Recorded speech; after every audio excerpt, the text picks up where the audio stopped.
Hello and welcome to Louise Singleton Creations. In today's video I will be showing you 3 Christmas themed projects using JDiction's high viscosity and low viscosity UV resin along with copper wire made into shapes to form barriers for the UV resin. If that sounds good to you, stay tuned and enjoy the video.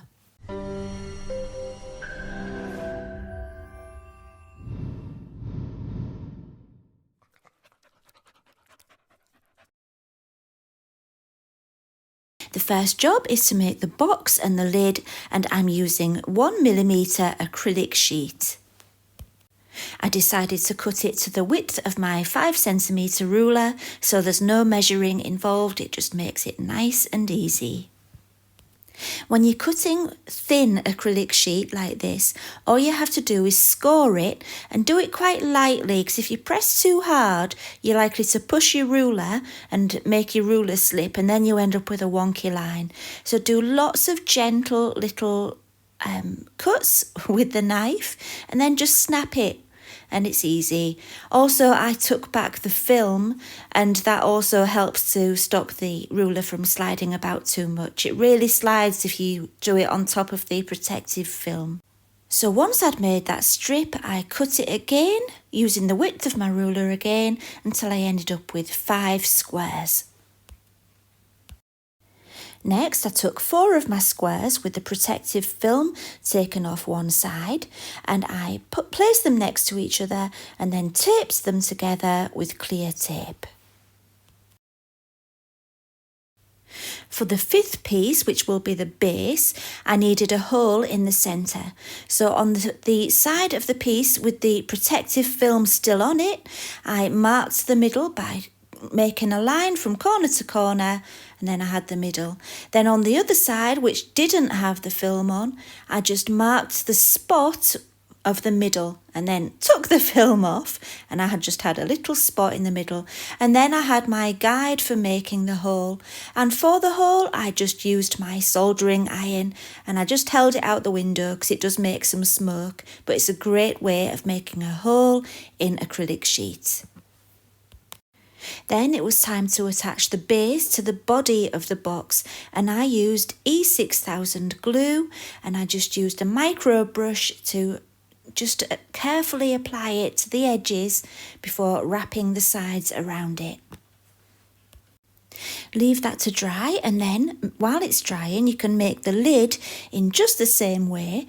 Just make sure it's a little bit bigger than the box so it will fit over the top, and also make sure that the sides are about 1 centimetre in depth. So it's the same process, just different sizes. So at this stage the sides of my box are only held together with tape, and that's no good. I did actually decide to leave the tape in, but we needed it to be stronger.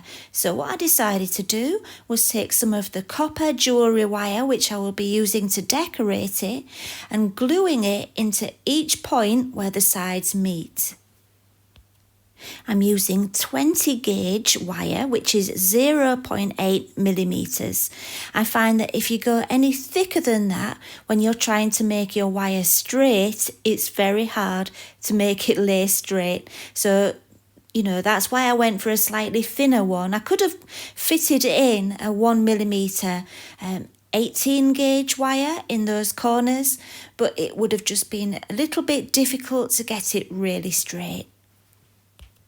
So once again I applied the E6000 glue and then just applied the wire and allowed it to dry.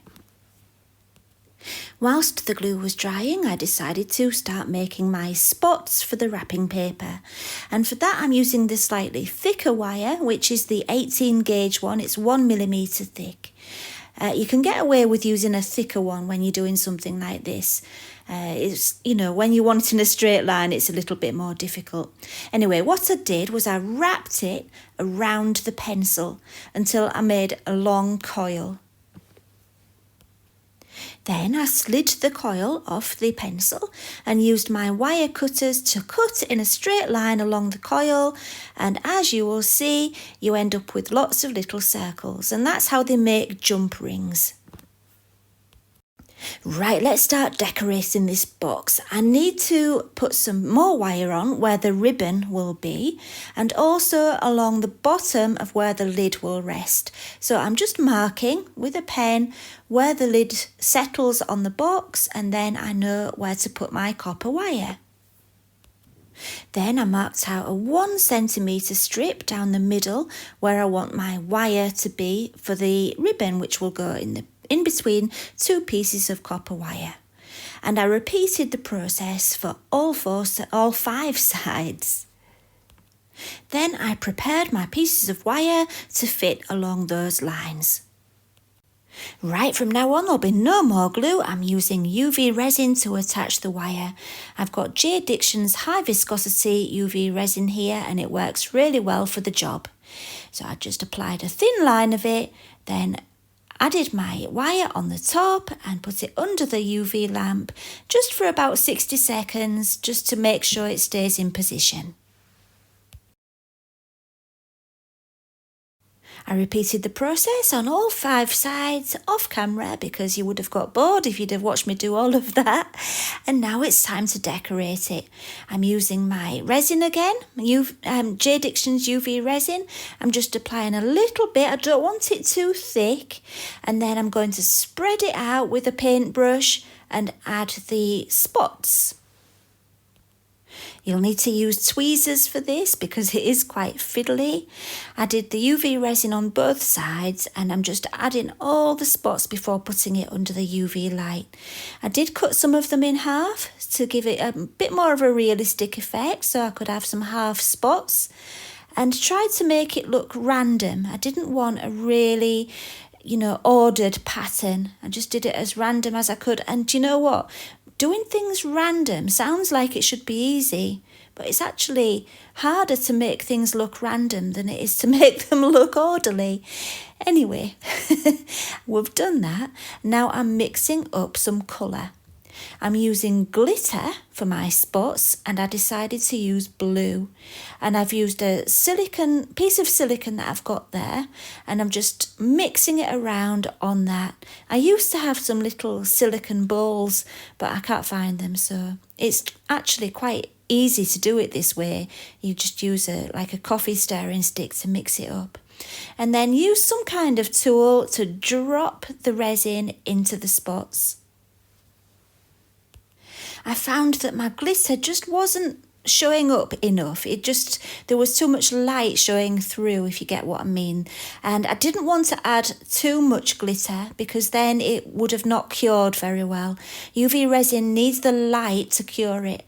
And if you completely over immerse it with the glitter, the light won't get through. So what I did was I did one layer, let it cure under the light for 60 seconds, and then added another layer. I just repeated it and it was much better. Right, I repeated that for all the sides, and then it was time to start on the lid. I wanted to do the lid a little bit different so that there'd be some contrast. And for this lid, I'm actually going to be colouring the background, and I didn't on the body. I decided on blue to go with the spots on the body. And this time I'm using JDiction's low viscosity resin. Now, the reason I'm using the 2 different ones is because the low viscosity resin spreads really well. It's very thin and it degasses by itself quite easily. The other one is thick and it's good for doing the spots and things where you want it to dome. But this one is good if you've got a lot of coverage to do because it spreads around nicely and degasses by itself. And I'm using the Pebeo blue pigment for this. So I just added a little bit and mixed it in. Then it was just a case of painting it into all the spaces with my paintbrush. Don't spread it around too much. You want it to kind of puddle and you don't want brush strokes, so don't do it too thin. Keep it nice and thick. And yeah, just manipulate it around to fill those spaces. If you're using a paintbrush like me, each time you use your UV light, do make sure that you put your paintbrush somewhere dark. put some foil or something around it, just so that the light can't get to it, and then it will stay soft and it won't cure on your paintbrush. The other thing I would say is when you're doing something like this is close your window blinds if you're doing it during the day, because the sunlight will cause your UV resin to cure before you're ready for it to cure, and it can be quite annoying. So I always use UV resin under artificial light. So once all that was done, and I'd done the sides as well, and they were all cured, I painted the spots with pink glitter, just in the same way that I did the blue ones before. And then it was time to add the ribbon. I found this glittery pink ribbon in my stock of ribbons, and I'm just going to paint on some of my UV resin. I'm using the low viscosity one. I decided on that one because it's thinner and it will soak into the ribbon more, and it will stick on better. That was my theory anyway. And it did, it stuck on really well. Like I say, if you don't have the low viscosity and the high viscosity UV resin, it really doesn't matter. You can use any UV resin. This just happens to be my favourite and it's what I had, so I used it. Anyway, I'm just painting it on to where the ribbon needs to go. Then I put the ribbon into place, smooth it down, and then put it under the UV lamp upside down so that the light can get to the underside. There's no point putting it in the way you can see it now because it won't cure. Once that top section had cured, I did the two sides and trimmed the edges, and then did the other piece of ribbon going in the other direction, and then the lid was ready. And I repeated that process on the body as well. So as you will have noticed, I've cut out a lot of the process making this project because it's all just the repetition of what you've already seen. And there's 2 more projects coming up, and I didn't want you to get bored or tired of watching the same thing again and again and again. So let's move on. Now I have an apology for you.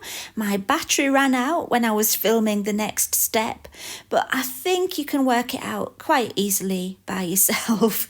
I've used the thinnest wire that came in my set of 3 wires, and it's 22 gauge wire, and I just threaded it through the hole in the top and the bottom, which I made at the beginning, and I used a bead at the bottom to hold the wire in place. And as you can see, I threaded it through, left some space so that the lid can be removed and filled and emptied, and made a loop at the top and secured that with a bead as well. And then just to finish it off, I took some more of my pink ribbon and made it a bow and stuck it on with some hot melt glue from my glue gun, and that stuck it into place nicely, and it was ready to go on the tree. Although our tree isn't up yet. It's a shame because it would have made the photograph so much better to photograph it on an actual Christmas tree. But yeah, I just wasn't prepared to put my tree up in November. Yeah. So anyway, this is a picture of it empty, but I actually made this for my granddaughter. I thought it'd be nice if each year I give her a homemade Christmas decoration for her tree at home. And I know what her favourite sweeties are, and I thought if I fill it up with those, that will be an extra special gift for her. So I filled it with the sweets, and then this is how it looked with the sweets in. Doesn't it look cute? And that's why I made the box mostly transparent, so you could see the sweets through it. It just adds to the whole look, doesn't it? And of course, these kind of tree decorations could be used for anything. You could put jewellery in there. Anything small would fit in there nicely. In fact, you could give someone a small gift in that box, and then they could take it home and hang it on their tree. So yeah, it's a nice idea. Right then, so for this project, the only difference is we're not working on acrylic sheet like we were with the last one. We're going to go straight onto the back of some sticky tape. And so what I'm doing is I'm putting the sticky tape onto a flat surface. I've got a ceramic tile, but any flat surface will do. And I'm going to secure the sticky tape, sticky side up, onto the tile with some masking tape. And then everything else is pretty much the same. I've made my shapes for my earrings, my Christmas pudding earrings, off camera. There's only so much I can show you in one video. It will just be too long if I'd show you everything. So I made the shapes and I stuck them onto the tape and filled them with the coloured resin and glitter, just in the same way as I did on the first project. So what I'm going to do, because I don't really think you need any more instructions, I'm going to put some music on, do it quite fast as well, so you can just quickly see the process and then the finished results.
Right, well there we have it, 3 Christmas projects all completed, and as you can see I've got what looks like a Christmas tree in the photograph, but actually I popped next door to my mum's house while she was out into her back garden and I snipped some branches off her conifer tree. I don't think she'll notice. Anyway, it looks a little bit more Christmassy now. And yeah, the last 2 projects weren't exactly a tutorial, but hopefully you got some inspiration from watching them. I certainly loved making them. I think UV resin is so much fun to work with because it cures so quickly under the UV light and there's no waiting around. It's just so much fun. So if you would like to try out JDiction's UV resins, please look for the links in my description. And I will see you again next time. Bye for now.